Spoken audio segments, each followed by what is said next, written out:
can't pass up this opportunity and give in my philosophy of education. I think American education is among the best in the world. It is compared to the British education. They're different. British European education is different. I happen to have had both, and I like each.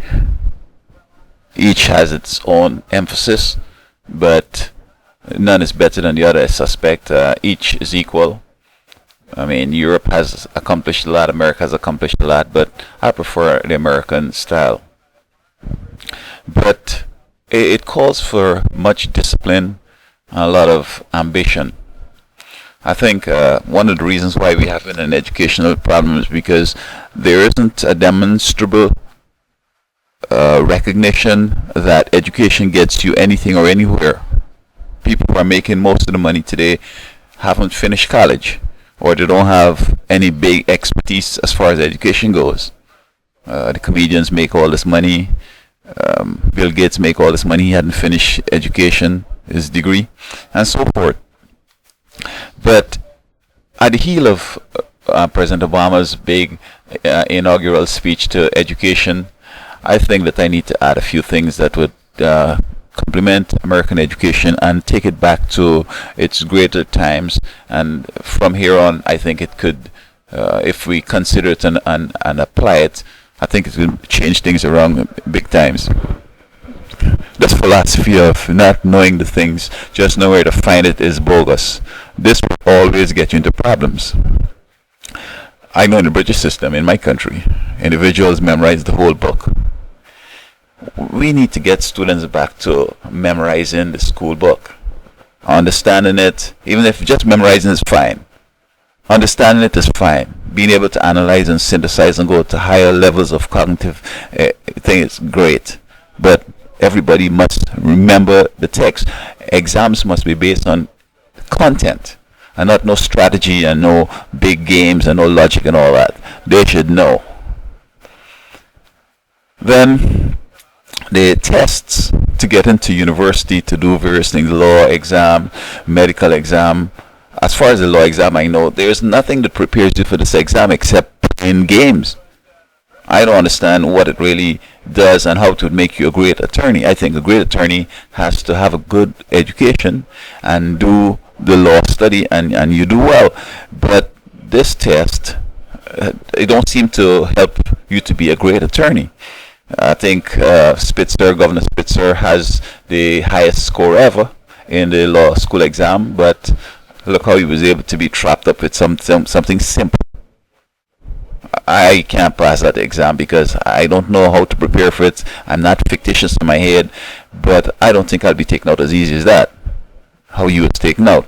So it don't seem to show any long-term demonstrable difference. Then homework. Students should have homework.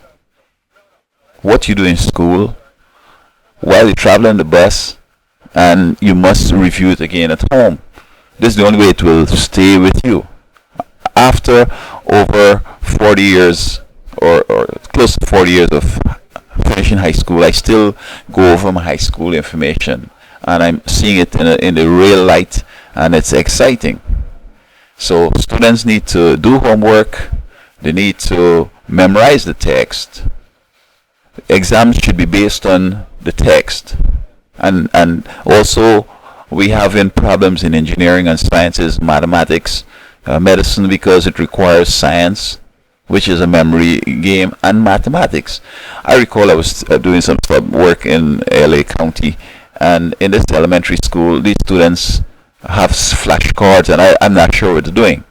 But in my country, in the British system, you have to memorize 2 to 16 timetable before you finish elementary school. So we were doing an exercise, and I joined in the exercise, and I was able to finish about 20 problems in less than a minute. Now there was another guy who from Hong Kong, he was able to finish after me. I finished it first, the fastest, and it's simply because I know the tables. They were looking for patterns, 8 and 12, 12 and 8, and they're looking all around for things like those, things they know, and so forth, while I was taking them 1, 2, 3, and I was just going along the line because I know my tables. But somehow the educational folks here said that you don't have to rote memory is not good.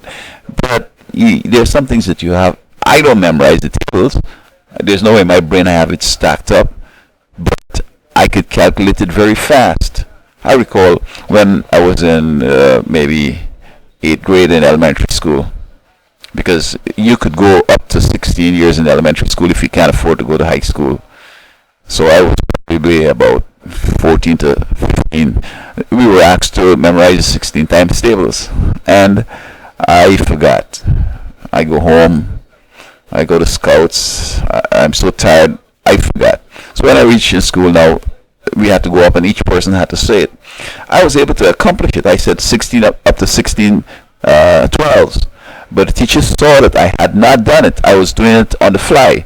I was working it out as I go along. And I got 6 lashes for that across my back. So a female teacher said, "Why did you spank him?" He said it correct. He said he didn't study it. I asked him to study it. So I think that we need to get back to memorizing the tables so the folks would, from early, find mathematics to be fascinating, not to be scared by it.